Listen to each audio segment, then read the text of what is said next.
Chers bien-aimés, que la grâce de Dieu soit votre partage. J'ai partagé avec vous un élément important pour votre réussite dans la vie. C'est la question de l'identité. Qui êtes-vous? Voyez-vous, peu importe ce que vous avez comme don, comme capacité, comme force en vous, si vous avez de vous une mauvaise image, votre échec est garanti. Je vais prendre avec vous un exemple simple.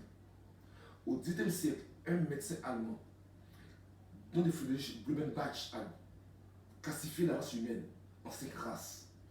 Il a dit la race caucasienne, la race blanche, la race noire, la race mongole, les Chinois.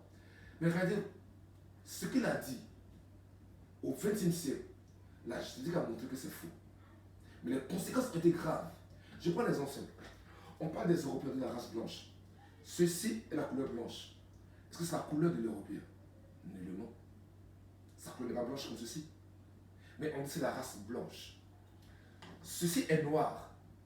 Est-ce que c'est la couleur de l'Africain? Non. Mais quelle est la conséquence?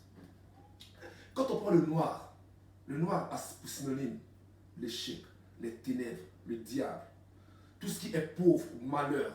Et donc quand un Africain dit qu'il est noir, inconsciemment il associe sa vie au malheur, à l'échec, à la pauvreté.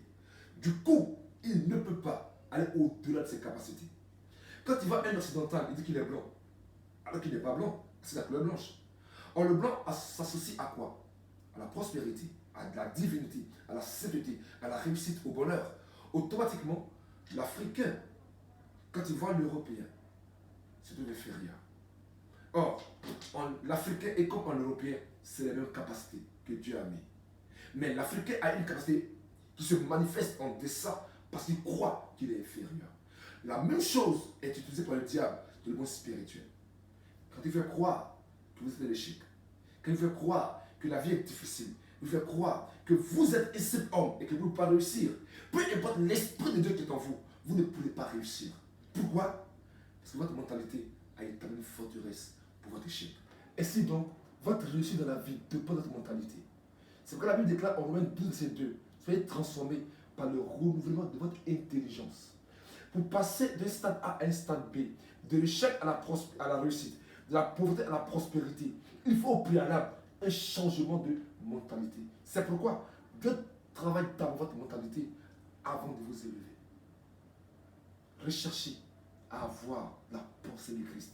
Et alors, la prophétie de votre vie se réalisera. Que la grâce de Dieu soit de partage au nom de Christ de Nazareth. Amen. J'ai mis ma confiance en toi, Jésus. Ne me laisse pas